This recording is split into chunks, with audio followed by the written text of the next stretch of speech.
அனைவருக்கும் வணக்கம். நான் உங்கள் முத்து விஜயாஜ் கிரிக்கெட் சேனலுக்காக இன்னைக்கு நாம 2024 எக்ஸிட் போலை பற்றி பார்க்க போகிறோம்.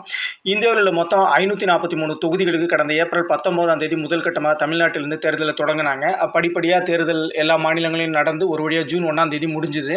தேர்தலுக்கு முந்தைய கருத்து கணிப்பும் சரி, தேர்தலுக்கு பிந்தைய கருத்து கணிப்பும் சரி, நரேந்திர மோடி அவர்கள் தலைமையிலான என்டிஏ கூட்டணி தான் அறுதி பெரும்பான்மை வெற்றி பெற்று மீண்டும் அவர் ஆட்சி கட்டில் அமருவார்ன்ற மாதிரி கருத்து கணிப்புகள் தெரிவிக்குது. கடந்த 10 ஆண்டுகளாக ஆட்சி கட்டில் இருக்கும் பிஜேபி இம்முறையும் வென்று 3வது முறையாக 384 தொகுதிகள் மேலே அது ஜெயிச்சு மறுபடியும் ஆட்சி கட்டில் அமரும் அப்படின்னு சொல்லியிருக்காங்க.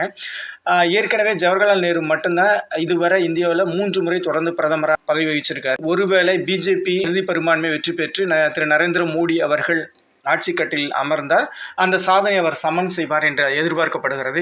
ஏற்கனவே திரு ராஜீவ் காந்தி அவர்கள் தலைமையிலான காங்கிரஸ் கட்சி ஒரு தேர்தலில் 403 தொகுதிகளை வென்று ஒரு சாதனையை படைச்சிருக்காங்க. மறுபடியும் அந்த சாதனை யாரும் நெருங்கலை. ஒருவேளை அந்த சாதனையை நெருங்கணும் இல்லை அதை முறியடிக்கணுன்றதுக்காக பிஜேபி 400 தொகுதிகளில் ஜெயிப்புன்னு சொல்லிட்டு இருக்காங்களான்றது தெரியல.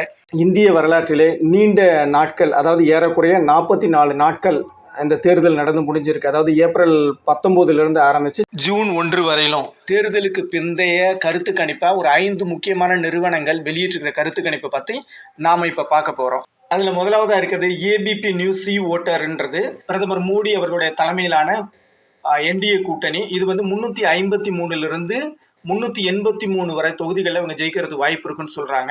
அடுத்து ராகுல் காந்தி தலைமையிலான ஐஎன்டிஏ கூட்டணி 152 182 தொகுதிகளை ஜெயிக்க வாய்ப்பு இருக்குன்றாங்க. அதர்ஸ் 4 வரையும் சொல்றாங்க.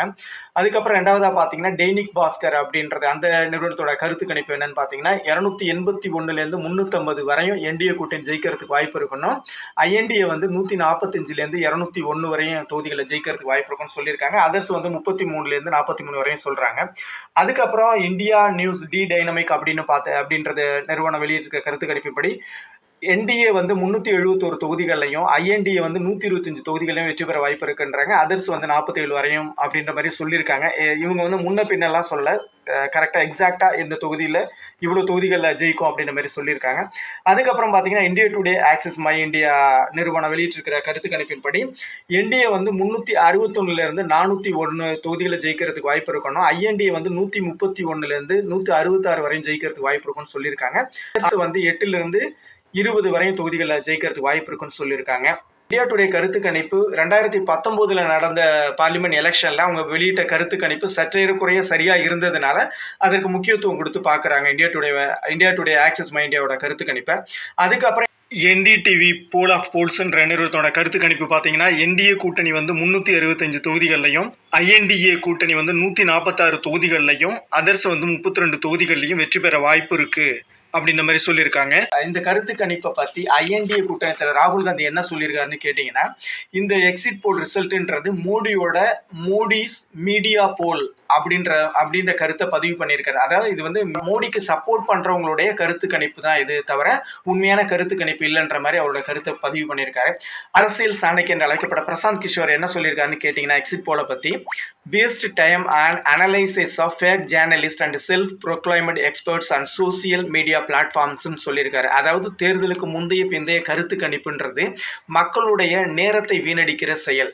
இது பொய்யான பத்திரிகைக்காரர்களாலும் தன்னை சுய விளம்பரப்படுத்திக் கொள்கின்ற மீடியாக்காரர்களுடைய செயல் அப்படின்னு சொல்லி ஒரு காட்டமான கருத்தை பதிவு பண்ணியிருக்காரு. மற்ற மாநிலங்களில் பார்த்தீங்கன்னா குறிப்பாக மேற்கு வங்கத்தில் மம்தா பானர்ஜி அவர்களுடைய தலைமையிலான திரிணாமுல் காங்கிரஸும் டெல்லியில் திரு அரவிந்த் கெஜ்ரிவால் தலைமையிலான ஆம் ஆத்மா கட்சியும் பெரும் பின்னடைவை சந்திக்கும் அப்படின்னு கருத்து கணிப்புகளில் சொல்லப்பட்டிருக்கு. அந்த இடங்கள்லாம் பிஜேபியினுடைய செல்வாக்கு அதிகரிக்கும் அப்படின்ற மாதிரி சொல்லியிருக்காங்க. நிறைய தொகுதிகளில் அவர்கள் வெற்றி பெற வாய்ப்பு இருக்கிறதுன்றது கருத்து கணிப்பை வெளியிட்டிருக்காங்க.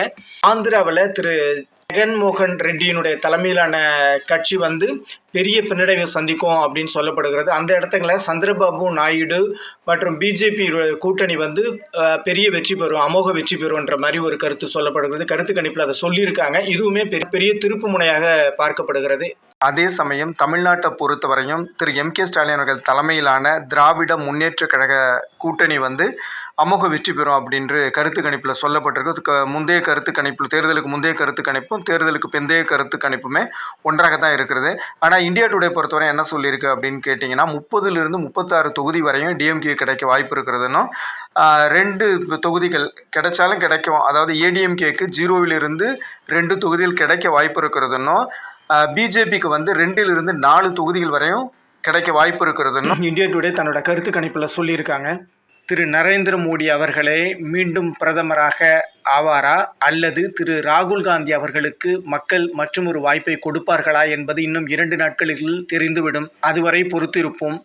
மக்கள் தீர்ப்பே மகேசன் தீர்ப்பு என்பதை ஏற்றுக்கொள்வோம். இந்த வீடியோ உங்களுக்கு பிடிச்சிருக்கும்னு நம்புறேன். மீண்டும் ஒரு சுவாரஸ்யமான வீடியோவில் உங்கள் அனைவரையும் சந்திப்பேன். அதுவரை நன்றி கூறி விடைபெறுவது உங்கள் முத்து விஜயராஜ். கிரிட்டல் சேனலுக்காக please subscribe, like, comment and share. Thank you.